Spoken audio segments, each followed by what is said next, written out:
so here we are at chapter 14, the end of the book. Laura asked me if it's okay she hadn't read. And when I said, well, at this point, what am I going to do about it? But I will read. But this is an interesting chapter. I mean, it is the end of Philippians, and this is. I think it's interesting that he saved this to the end. This concept. Last week it was think, right, and pray. So giving is somehow connected with joy. All the chapters, right, have been about what is an attitude or a practice or a way of being that directs our hearts and our minds toward joy, right? So giving. Now, what do you think about when I say giving? I mean, do you think of money first? I thought of money first. Yeah. But time. Yeah. Not everybody would get this, but the letter that I read to you yesterday, was, you know how giving is, she received more than she gave. Yeah, so one of the folks giving pastoral care to someone wrote about that experience and what they had gained in the being with someone. So that's time. It's also presence, right? Yeah. So time could be, like you're spending the time putting together, like Donna put together the Christmas ornaments that were given to the pastoral care team this afternoon. But so there's time, like just by yourself, doing something. I think we might, are we the same one that we want to see here? I'm not real sure. I'm a little concerned. Yeah, I think she's in the waiting room. I think we just want to talk. So, no, I mean, I was just real frank with Ellen when I joined this church. I mean, I know it's very affluent membership, which is great, but we're certainly comfortable people, but we're not bazillionaires. And I told her my giving would be a lot of my time because I have that to give. And we certainly do tithe, but again, not, I wasn't the one that paid off the barn loan. It wasn't me. So that's just, I'm sorry, I didn't. But you know what, at the time that I have given, it brings me a lot of joy. absolutely. I missed it a lot. So good. So you can, you can relate to that. Oh, yeah. I mean, I think we know that. Most of us have probably experienced that sense of giving that does promote joy. Was anyone else a fan of Khalil Gibran's The Prophet? Oh, sure. Me. Well, one of his quotes, chapter on giving is, give now, that the season of giving may be yours and not your inheritors. That's great. Yeah. Not those who are going to receive it, but you. Now we talk about that as a theological concept, right? Construct, giving. When we talk about stewardship, we certainly talk about that.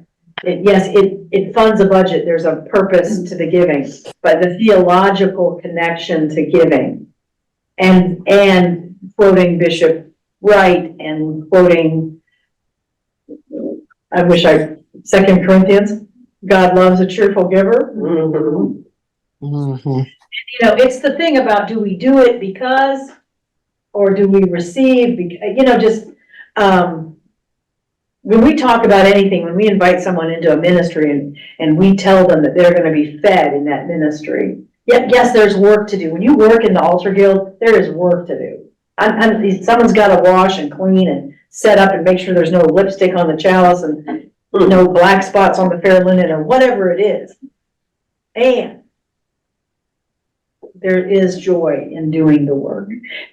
But if it's not, if things don't, that Maria Kondo thing, does this object bring you joy? And if not, what did she say? Get rid of it. Or if you've had the joy, Yeah, it's over, get rid of it. there she goes. She got the truck started. All right. I can cut it. Another writer that comes to mind, C.S. Lewis. I know, but I don't know how to make them stop hearing you. I Title. don't work. Hey, I'm putting you on mute, so sorry. Jennifer, I'm not here to my PM. Okay. I'm thinking more of the title of the book than anything that he said on the inside, although it was a good book, but, surprised. By Joel. By Joel. Yeah. Yes. You know, and that, you know, we do something, and I find that with pastoral care team, you know, you do something and you don't expect that it's maybe gonna bring you more joy than it is the person to whom you're giving, and all of a sudden you're surprised by that. You leave that event, you leave that time, and you're like, wow, I'm so glad I was a part of that. Yeah. That's a good quote, surprised by joy. It is, isn't it? All right. What else do you want to say about that? Before we read the part that Bishop Little's referring to, any experience of that kind of joy?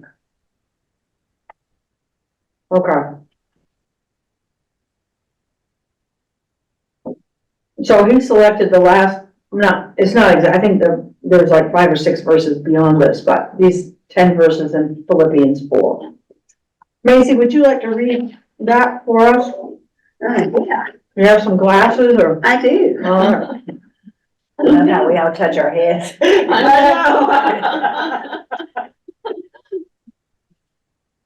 Okay, Philippians 4:10-20. Is that right? That's it. Okay. I rejoice in the Lord greatly that now at last you have revived your concern for me. Indeed, you were concerned for me, but had no opportunity to show it. Not that I am referring to being in need, for I have learned to be content with whatever I have. I know what it is to have little, and I know what it is to have plenty. In any and all circumstances, I have learned the secret of being well fed and going hungry, of having plenty and of being in need. I can do all things through him who strengthens me. In any case, it was kind of you to share my distress. You Philippians indeed know that in the early days of the gospel, when I left Macedonia, no church shared with me in the matter of giving and receiving, except you alone. For even when I was in Thessalonica, you sent me help for my needs more than once. Not that I seek the gift, but I seek the profit that accumulates to your account. I have been paid in full and have more than enough. I am fully satisfied. Now that I have received from Epaphroditus the gifts you sent, a fragrant offering, a sacrifice acceptable and pleasing to God. And my God will fully satisfy every need of yours according to his riches and glory in Christ Jesus. To our God and Father be glory forever and ever. Amen. Amen. So, and I guess if we hadn't had the backstory, I may not have known, and I've read certainly that phrase, I can do all things through him who strengthens me. That's like one of those ones you can memorize and get credit for at Sunday school. Yeah. But I never thought that I never really realized that the context was about the fact that that community in Philippi had sent Paul money, that had supported him in his ministry. And that in their giving, that he's connecting that giving. This is my interpretation now. I think Bishop Little backs me up, but that it is because of their giving that this community is thriving. Right? This is the connection he's making. You are being rewarded. The word is probably a little different in Greek. It is a little different. But in English, we would say rewarded. You are being rewarded for your sacrifices that you have made. And that those sacrifices are allowing your community to continue. That works the same on a personal level as well. Say more about that. It's just been one of my life lessons that, from the very beginning, when I was a clergy wife and 4 children and not a lot of money. And you know, we would sit down to do the bills, and at the end of the line, I'd say, well, that's impossible, we can't do that. You cut back on our pledge or do something, you know, different. And, we learned that God always, when, we lived on Johns Island, and when we ran out of money to go to the grocery store, we had shrimp and crab in the refrigerator. So we ate like kings when we were poorest. But anyway, he's shown me over and over all my life since then that if there's a need, he takes care of it. And you taught me that. It's just, you know, it's just something that as soon as I feel the panic. Of scarcity? I know, Yeah, yeah, I just remember why would I. I like that. Thank you for that. And I certainly agree. I think that's one of the questions in the chapter. Have you ever had a time when you thought there wasn't gonna be enough? Yeah. You know, and then, to use C.S. Lewis's term, so that you are surprised. You know, last week we got a refund check for some dental surgery that Todd had had 2 years ago. Wow. And that wasn't much, but who sends you a refund check? And that's what he said. Do you think this is real? And I said, I don't know, put it in the bank, we'll see. But I mean, it was only like $119. Yeah, so that's it. That's By joy of what I Christmas had time. before- yeah, more than I had before that minute, so. So I mean, yes, had I been praying for more money? No. Mhm. Do I like sometimes can get overwhelmed by money? So, Thanksgiving of 2010, okay. we received a turkey from Virginia. So I had been laid off and Mhm. we were panicking. A joyful turkey. But I'm telling you, Maisie's whole philosophy and belief system on that, you know, is so solid. That it, I mean, it's fact. Yeah, I mean, you know, we never, and because I've learned that so thoroughly, I mean, we've not cut back on our pledge or anything when things got, you know, if we give and sit loose to this, you know, we'll be taken care of. And we have certainly been faithful. That's lovely. And I think that you could read that text and never get that, nuance in Philippians. That's what I'm just saying. I never have gotten that nuance about the connection between giving and joy. I mean, I know it. I've taught it. I know the theology of it. I just had never seen it in the text like this. What is that, cast your bread upon the waters and it'll come back to you? And I mean, that's a loose translation. No, it's good. I don't even know where that is in the, I've heard that. Yeah, but I mean, that's what it's all about, you know, if you say it. And that's what giving is about. If you don't give till you're a little bit out of your comfort zone, you don't learn to trust. And you can think about that with interactions with people. Yeah. I've preached many times about, Todd and I having breakfast one time, meeting a guy, who was wanting to use the bathroom. And they wouldn't let him come in and use the bathroom because he didn't have any money. He was sleeping across the street in an abandoned Kmart. I didn't have the courage, but I said to Todd, here, take this $10 and give it to him, and then he'll be able to buy breakfast and maybe a new notebook, because I could see he had like a collection of composition notebooks. So Todd went and did it. Now, later I was like, well, I could just invite him to eat with us. That would have been actually the most Christian thing I could have done. I was not there yet, probably still not. Because I anticipated that he smelled bad. I mean, I'm just saying that's my thing, but he did, they let him in, and Todd told the woman, don't give him a hard time, I'm paying for his breakfast. So Todd paid for his breakfast and gave him some cash, but, where he sat and wrote, and I hope he stayed warm and dry for, a couple of hours. He was writing in those notes. Yeah. When did the good But, he was writing. That joy, I felt the joy that I just didn't turn completely away. Can't imagine what my joy might have been had I been courageous enough to invite him to have breakfast with us. But I did not. So, I I like people to think I'm not perfect because I know you all tread there. I do. Yeah, I know.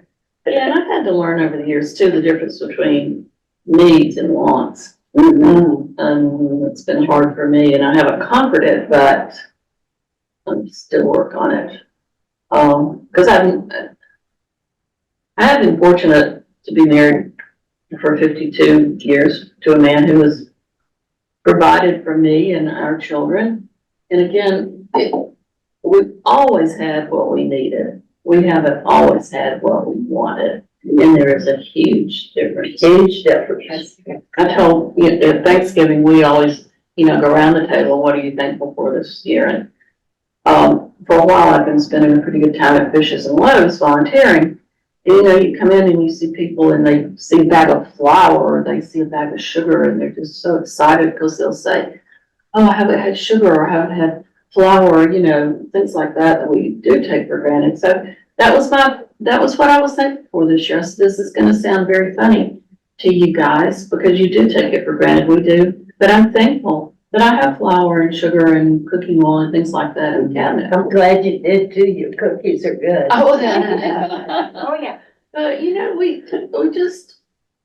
take things for granted. And, So many people don't have the basics and that just drives me crazy.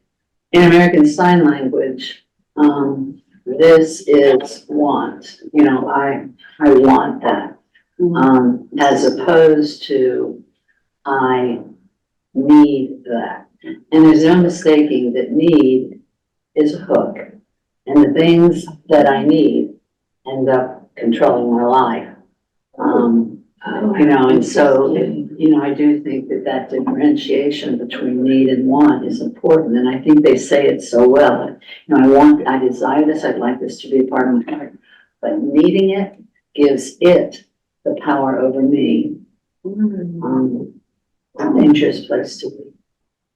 I would have thought it'd be the opposite, in a way. It's, things we want, those are hooks. I want it. Whereas need is, it nourishes you.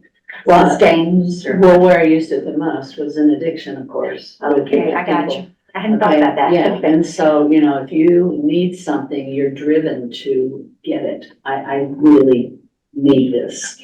As opposed to I want this, and if I work hard, I can have it, or I, can do whatever. That makes sense. Well, I pulled a couple of quotes, which I don't have the page numbers for, so I apologize for that, but I pulled a couple of quotes from the book. When you have it on your phone, you can share the quote. I didn't realize it was going to share it in a JPEG, which I couldn't make into anything else, so it turns out looking weird on the paper, so I apologize. But the prologue, when he's talking about in the letter to Philippians, is an extended thank you note. Does anybody remember way back in the beginning, that first in Philippians 1? I'm just going to get the Bible from it.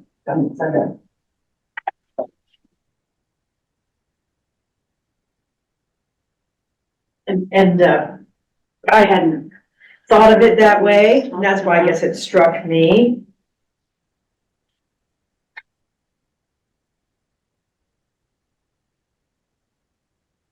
It's the Apocrypha at the end. Someone was talking about the burnt offering. Yeah, do you have your?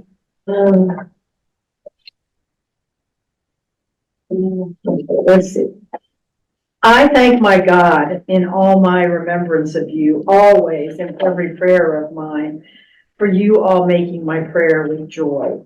Thankful for your partnership in the gospel from the first day until now. I am sure that he who begun a good work in you will bring it to completion in the day of Jesus Christ. It is right for me to feel thus about you because I hold you in my heart, for you are all partakers with me of grace, both in my imprisonment, in my defense, and confirmation of the gospel. So here it is right there in the beginning of it, where he thanks them on several occasions for their support of him.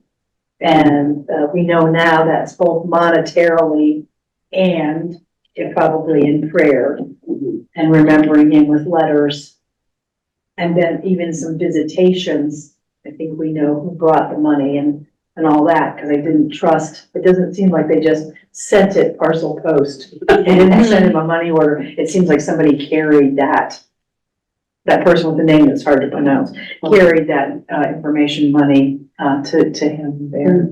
So, a thank you note. I wonder if their money was paper or if it was Coins generally, yeah. Yeah, generally it was coins. Coins. Yeah. Carried in a little bag, Yeah, yeah. little drop. Little purse, a man bag, Yeah. if you will. All right, so then I copied this one, and I think the he there is Paul sees God's generosity at work. No matter what, the Lord has provided for Paul. Sometimes plentifully, sometimes less so, but always there's the word sufficient. Yeah. Even in times of scarcity, God has made available whatever Paul needed in order to follow Jesus effectively. It wasn't an end unto itself, was it? It was, I think that was the key for me there, that was to do the ministry that he had been called to do. To follow Jesus effectively. Paul is testifying to the Lord's absolute faithfulness. So much tied up right there. Us trusting that God will provide it. When we follow. You know, I always kind of, or often think about how we have to learn it and learn it and learn it. You know, why would we stress? And I think about the Jews in the wilderness on the way to the promised land. And, you know, God would part the seas, send a cloud of fire, and still they said, why have you brought us out here to die? It took over and over for them to get it, that God was gonna take care of it. And it's so like us. It's just part of the story of the human condition, isn't Right. it? That we need as many signs and wonders as God will provide. When I went recently through a healing over my addiction, and I know y'all have heard the story, it's just that all day long, he kept doing miracles. It was just, just one thing after another that were beyond my, and when it was all over, it was done. I just blew me away, and it blows me away still.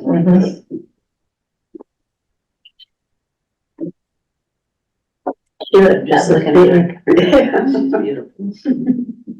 What'd you say? She's having a moment. She's having an amazing moment. It's a good thing. It's a good thing. Yes, and then we do have the times when, I can't help but wonder about where is the joy in things that are hard, in things that don't turn out the way we think they ought to turn out, in the healings that don't look like healings to us, in the, I just, those are the difficult parts. And trying to understand how that's, not punishment, not, Yeah. It's just hard. It's just hard. And I don't have answers for that except to know that God cares about what you feel about that. God cares about and is with you in that suffering of that unfulfilled want or need. I mean, we can't look around the world and say, well, how were those prayers not being answered? And that part is harder for me.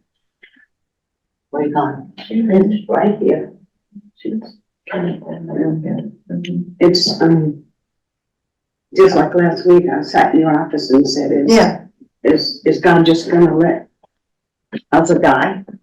After all the prayers and prayers and prayers and prayers, where is he? When's he answering? And then I read that that lesson about, from Sirach. Okay, yeah, yeah, Sirach. yeah. That was just so amazing, to say, those who fear God wait for his answer. And then who that has loved God has, been disappointed or been abandoned.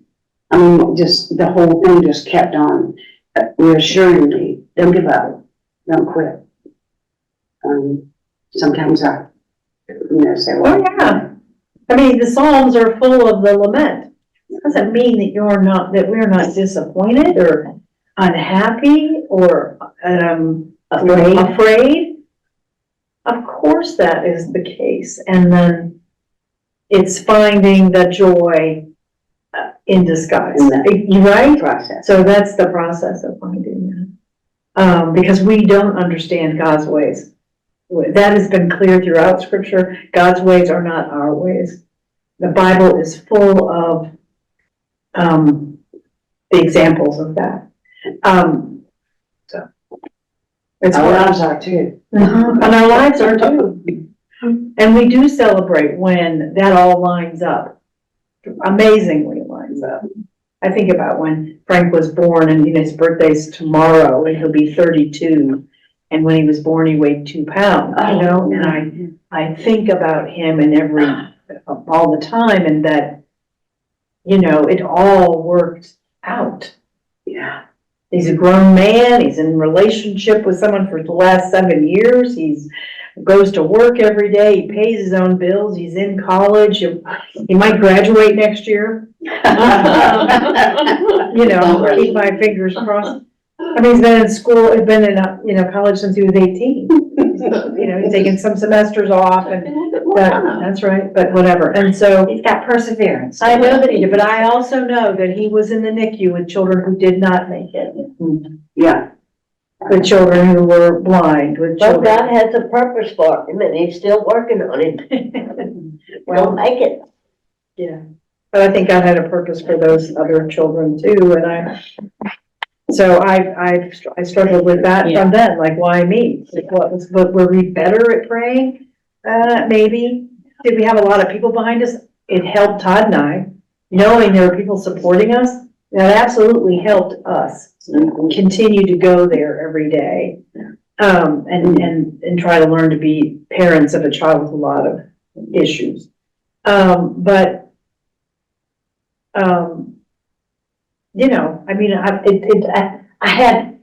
was a developing understanding of how God works and how I come to understand how God is working in my life. And that it wasn't so much tied to the outcome. I mean, I'm happy that Frank lived and is a success. As I remember once, our pediatrician saying, so I'm writing this letter to the insurance company to tell him that I want him to grow up to be a tax-paying member of society. Yeah. I said, that's what I want. And that's what it has become. But even more than that. But we hear a lot about survivor's guilt. I was on the plane that crashed and the person next to me died and I didn't, or was in a foxhole and, the guy next to me was shot and I wasn't. And I think it drives some people crazy that they've survived and The guilt. Yeah. I think so. I think sometimes we do, and we also know that we're born into a particular place in a particular time with particular skills, and gratitude is why gratitude is important for us, right? Even if the gratitude is the thing that makes the difference. And I'm grateful for good medical care. I'm grateful for, insurance. Later I became grateful for the bankruptcy court, but there were lots of things that I became grateful for, right? The ways for me to, that gratitude was kind of flip the script, right? About other things. I'm grateful for good nursing, grateful for good care, grateful for a community that supported us and loved us through that. See, the first or second? Second. Yes. Yeah, Ned was like almost 5. How long was he in Nikki? 10 weeks. Oh, gosh. Wow. His due date was the end of February, and he came home the week of Valentine's Day. So, usually they try to get him home by their due date. Really? I didn't know. And he weighed 4 pounds when he came home Oh, my gosh. I don't want my video. on oxygen. Stop. I don't Hello? want my video. It's 60. Well, She going to turn. No, I want you to let me get me back on my staying here. is he on the phone? I don't want to read it. Back to the email and do it again. Check it back. Do what? Check it back. I'm getting my steps in. I'm gonna have You another, have to witness to I'm this. gonna have another cookie. Okay. Oh, another cookie. All right, good. Please eat them. Oh, All they're right. getting behind. No, no, I'm fine. I'm fine. They're so good, thank you. All right, Gotta share a let's product. turn it over. You Yeah, I had know. them, did you? No, isn't that adorable? Cute. Let's turn on to the next page, turn it over. It says Paul's approach is different. He tells his Philippian friends that giving is good for them, not the result. This is it, not the result of giving, but giving itself. That's a radical idea. I don't know how we unthink outcomes. Because this is our culture is related to outcomes. Like what we do and how that works. That's just the way we are. You know, sometimes it's not enough to just know how to spell the words. You want to win the spelling bee.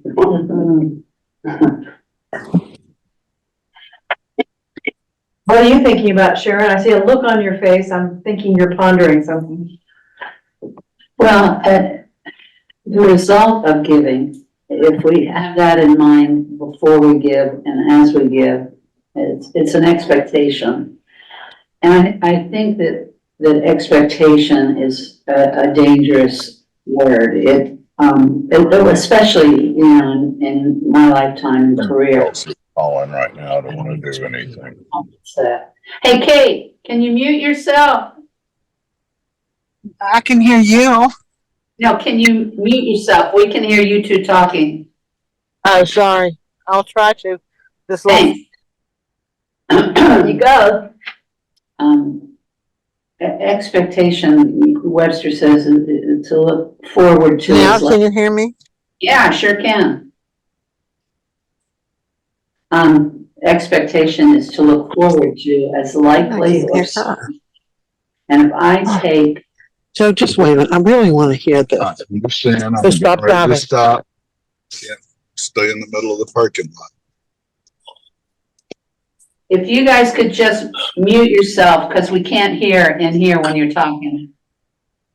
She said she wants to hear you. She can hear me without muted, I think. Yeah, it doesn't.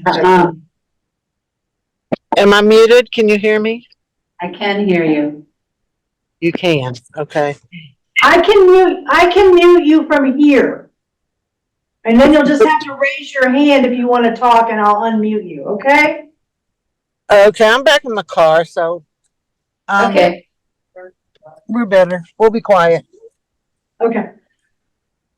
I'm interested. Okay, so, expect to look forward to as likely or certain to happen, is me in control, is me doing it my way. I can make this happen, as opposed to allowing God to do it.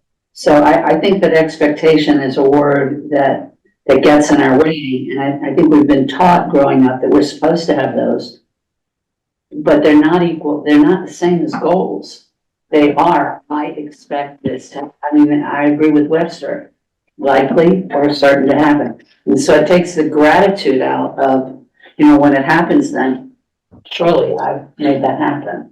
Or for some of us, the failure Yes, of it happening yes, is hard. yeah. yeah. So it's a die. Fall. Yeah. So I think that, I think that that is a dangerous road to our psyche. It is dangerous. And then we are gonna be bypassed by the possibility of joy. We've taken God out of the equation. Absolutely. Yeah. Absolutely. And then if I can do it once, well, I gotta do it again. I got some accolades. Dangerous stuff. Route to David Scott Fine Jewelry. So, that's when it's important to have, an attitude of gratitude. Yeah. Sorry, lost track of questions. Yeah, no, we were interrupted, it's fine. Yeah, I think but I mean, how do you flip that? Again, we have great power. We have accomplished great things. We are smart, attractive, well-connected people. Now, it doesn't mean any of those things are negative. Doesn't mean any of those things are not also gifts from God. I'm not saying that. It's not like saying there's some inherent evil in them. But to Sharon's point, it is that, with what foot are we leading? Do we lead with a trust in God? Is that our first trust? Or is it something we imagine, think about, add on at the end? It's okay. None of it is, well, this isn't true. Some of it can be very harmful. Yeah. Some of it can be very harmful to relationships with God and others, in our own way that we manage our lives, in our thinking, where we begin to think that it is us. I don't think it can be always. Like, I don't think we can both say, I'm the mistress of my universe and God is all powerful, all knowing, omnipotent. Yeah, that's not. I don't think it goes together. Nothing. I mean, Yeah, human nature, causes us to, depend on, things. What comes to mind, I have a mother and a daughter who were exceptionally beautiful. They were the kind of people that, and I think that my daughter, it got you in the door. It got a foot in the door in any situation. And you don't mean to depend on that. She had plenty of qualities that she could get in the door and get beyond that, but you get to where you depend on that, and somehow it's a false cart. It's a house of cards, and I think that, and my mother was like that, and yet she was so, I don't even think, but I think that they have a harder time aging and losing that power that they've had as of just externals.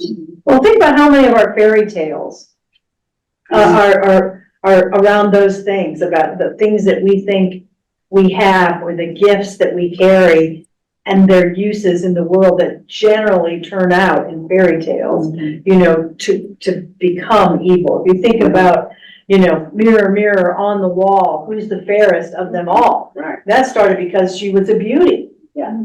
And how was she gonna hold on to her beauty? Right? What can this get me? What does this get me? Yeah. And then what are my jealousies and so forth? So many of our tales are like that. They are stories about how our own, what would we call them, vanities, foibles, our own devices. We are straight from thy way like lost sheep, as we evolve too much our vices and desires of our own hearts. But there's no health in this. And there's no health in it. No, that's an act, we can say that might be a little heavy-handed, and it created in people a sense of worthlessness. Okay, I get all that, because certainly I have fallen into that trap as well. Yeah, But I agree, it was another. Yeah, but but so many of those stories point out that when we rely, we're not Superman. And, everyone has their kryptonite. Except for God. God has no kryptonite. There is nothing that can stop the love of God. We already know that. Not even death. So, and we also know that it's easy to put our trust in God when things are Wonderful. when things are going our way, or when we've got more in the pluses than in the minuses. But when the minuses start to add up, sometimes we Just forget. one thing that we can't get control of, and we aren't in control of, that it is important to, so important. And yet we can't do a thing about it. But Maggie, there's another side. You're talking about your mother and your daughter being beautiful. You all know my granddaughter, but you put Savannah in a room to be interviewed for a job, and sitting next to her is a blue-eyed blonde who might be dumb as a stump. She's going to be the first one called in for the interview. Yeah, I think that I have. And that's just society, unfortunately. That's the, Unfortunately. Oh, you're saying it would be the blue-eyed blonde. I just see her as. I know. That's all I We have a bias, we have a Savannah bias. Well, yeah, but I think I hear what you're saying. society has a bias. yeah. Some of society has And that's that why it bias. works for them, But that's why it works for them. until they lose it. And And they, yeah. and they have to grapple with that. All right. Who am I really? Yeah. And Kate has her I hand up. don't know. Thank you. Yes, Kay. Did you undo me? Yeah. Can you hear me? Okay, Yes. well, I mean, without it sounding ridiculous, I've had that problem, and I find that sometimes, yes, having people think that you look good or want to see you or whatever for what you look like. There's also a negative side to that, which is hard to believe. Yes, and whoever said it's difficult to age, it's true. It's very true. Because if that's all you think that you have, and you start to age, it gets really, really difficult. But there is the stigma that if you are what people consider good looking, then you must not be very bright. It's the old, oh, isn't she pretty? But she's, a nice blonde, but she can't be very bright. And, so, I feel like you're stereotyping some of us for things that we can't help. And it's not all that it's made up to be sometimes. I mean, No, it's not, right. But we were just looking at how taken to an extreme, how we can rely on whatever it is that says that we have the power as opposed to God having the power. So whatever whatever it is, doesn't have to be, it doesn't have to be attractiveness. It can be brains. It can be, Right. I'm smarter than everybody else in the room, and therefore I can figure this out, which in some cases is true. And sometimes you need to use those gifts in that way. But it's that, it's the, there is the frailty in that. There's a frailty in that. And so I'm agreeing with you. There's a frailty. Yeah. Yeah. Okay, well, this last thing on here, can you think of a time when God, we've already kind of answered this question, provided for your needs when you least expected it? How in doing so did God surprise you? Now, Sharon talked about her turkey, and that's certainly one she got a turkey from the rector one year when she needed something. When we were poor. When they were poor. That's something unbidden in some ways. I had a priest pay for me to get a root canal once. Ooh. That's better than a turkey. That's better I'm sure there's been many times, but nothing just comes to mind. when God does surprises you, you mean, or a miracle? Yeah, when God surprises you. When you least expected it. Well, I have several of those stories.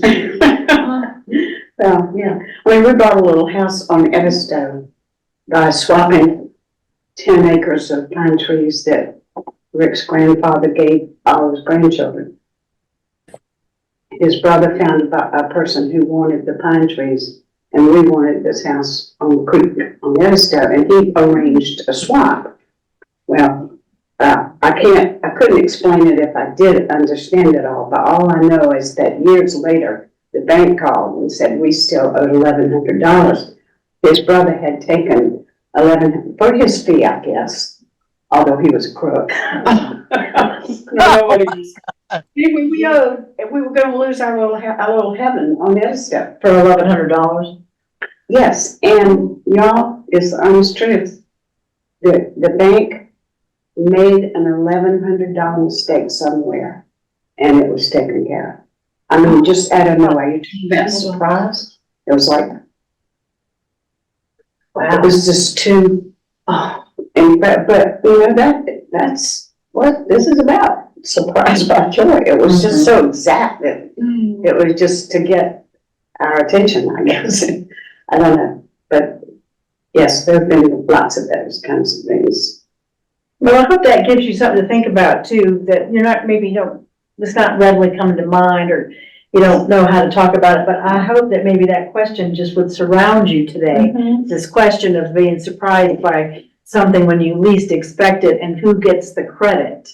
Now, God doesn't do it to get the credit, But to teach us. but that to he cares. teach us of the involvement that God wants us to have in Him and He in us. I mean, that house was not something we had to have, but we didn't have a house. That was we lived in a rectory, and so that house was important, Yeah. but still it was, I mean, Paul was still executed, yeah.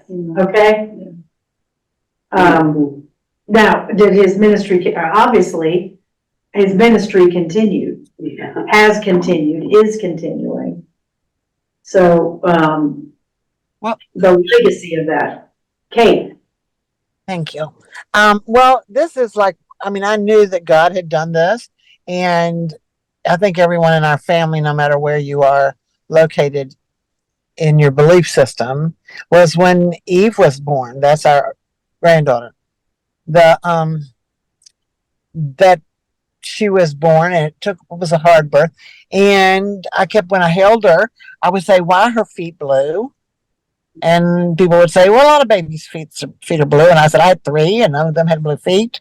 And Kate, her mother, had filled out these entire forms in the hospital and just checked yes for everything because she wanted to get out of there. And we go home, and the feet are still blue. And they kept saying, but she's such a good sleeper. And so the very first appointment Kate had signed up to go to was, the child was 3 or 4 days old. They go to the hospital, and the nurse says to her, how is your nursing going? And Kate said, my daughter-in-law's name is Kate, by the way.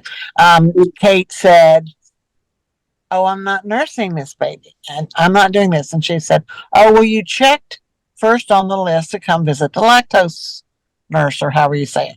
And she said, oh, I'm so sorry. I just wanted to leave. And she said, well, let me see her. And she took Eve from her, and she looked at Revel and Revel and Kate, and said, I want you to stay as calm as possible, but we're going to the emergency room, and I've got to get the pediatrician and the heart doctor here. And Revel and Kate are just bleh. I mean, they have no idea. Nobody knew. I mean, I've got a sister with a master's in nursing, and I just kept saying her feet are blue.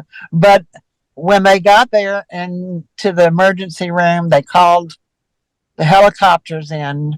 They airlifted her to Birmingham, which it just so happens has the best children's heart hospital in the country. And they airlifted her. They wouldn't let either of the parents go with her. This baby is 4 days old now, 4 or 5 days old. And Revel and Kate, I mean, you know, we go in through all this hysteria, but they get there. They do not want us to come. And Revel meets this doctor after they examine her. They've got her hooked up to every tube that you can The pictures are horrendous. And he said she's had, what is the word, Joe? Coarctation. Coarctation.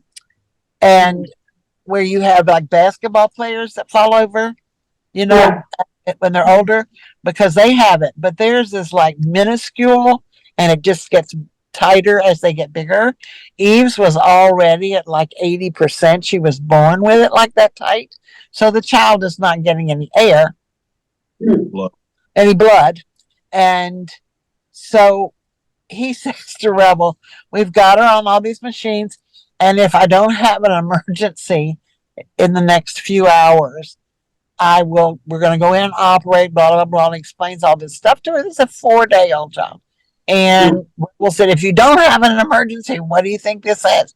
But there was never a doubt in my mind that God had Kate check that thing and that woman was there. Mhm. I mean, you know, if Kate had paid attention, she wouldn't have checked it. And then that baby would have been gone within 3 days. Mhm. And they operated on her and they took out the knot thing and fused it back together. It's still just, you know, blows me away that they could do all that on this baby. But through the whole thing, and that woman was made, my sister put the lady up, she was made Hero of the Year for the state of Alabama medical. Wow. And Eve, to this day, I mean, you know, God bless her, she just danced the Nutcracker. But I knew that, and what was so strange is that Rebel said to me, he said, I told God, if this baby lives, I will go to church. I mean, you know, these promises that you make when you're panicking. And he goes to church every Sunday, but he goes to the Catholic church, which is right down the street, and it's in Spanish. He doesn't speak Spanish, but they love him so much there, and he's the cantor there. He sings, you know, stuff, which is amazing because, as you say, giving back.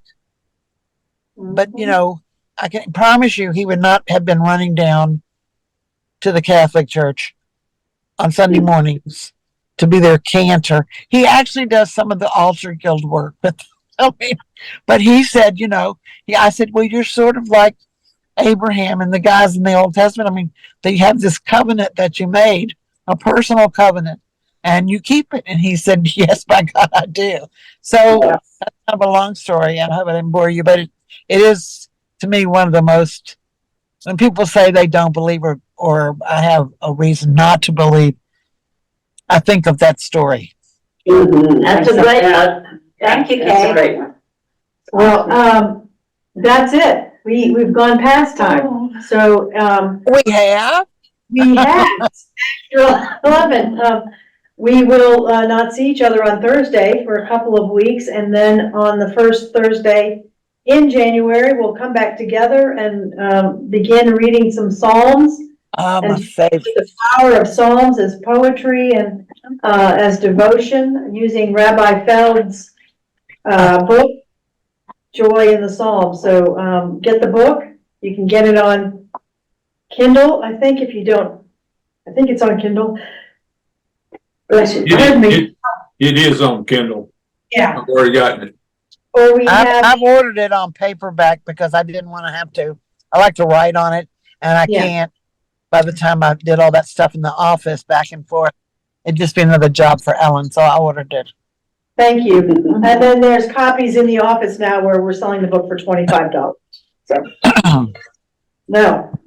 Go in peace to love and serve the Lord. Thank you. Thank you to God.